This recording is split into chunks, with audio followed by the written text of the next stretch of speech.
Sikiliza kijana, mimi kwenye kazi zangu sipendi ngonjera. Hiyo maneno si tulimaliza kitambo? Leo hii nilikuwa natarajia uniletee documents ya shamba na ya pamoja ya nyumba.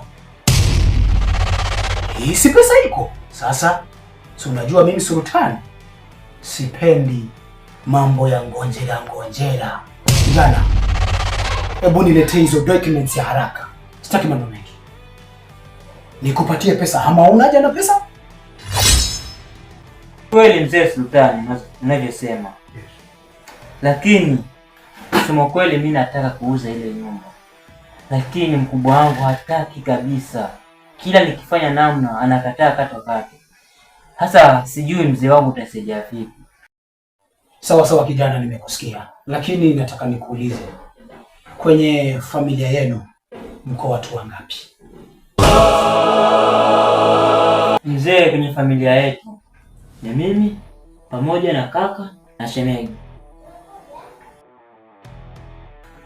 Sikiliza kijana, hapa cha kufanya ni kuua kaka yako pamoja na shemeji yako. Haraka upesi na uniletee documents zote hapa. Umenisikia kijana? Sawa, nimekuelewa mzee wangu. Nitafanya namna ili niweze kupata zile document. Kwa hilo mzee, sitakuangusha kwa sababu nimechokana sana na huu maskini. Nahitaji nione furaha ya maisha. Nitafanya namna. Sultan, sijawahi kufanya kazi ya amani hata siku moja. Kazi zangu ni kuua tu, na ni lazima huyu kijana auwe kakake na shemeji yake niweze kumiliki lile eneo kama Sultan. Sikiliza kaka, katika mipango yangu sijawahi feli hata siku moja.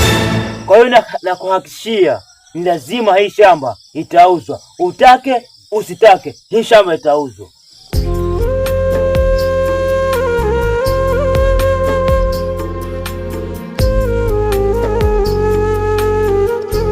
Bwana kutuma mume wako akija hapa, mwambie ambacho nimemwambia azingatie. Vipi shemegi, mbona sikuelewi? Unaongelea nini? Wewe vipi? Mbona hukumuelewa? Mbona kwa kama mume wako ambavyo elewa. Wewe la kufanya fikisha ujumbe wangu.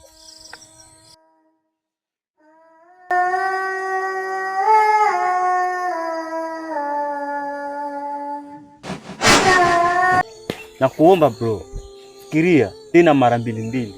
Msiuze ile shamba. Unaongea hivyo kama nani wewe? Ninachokwambia, kaa mbali na hii kesi. Sivyo nitawachanganya nyote wawili.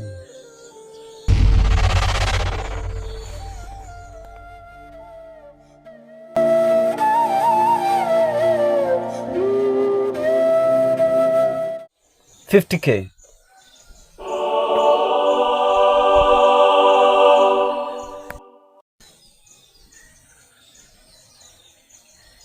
Sawa.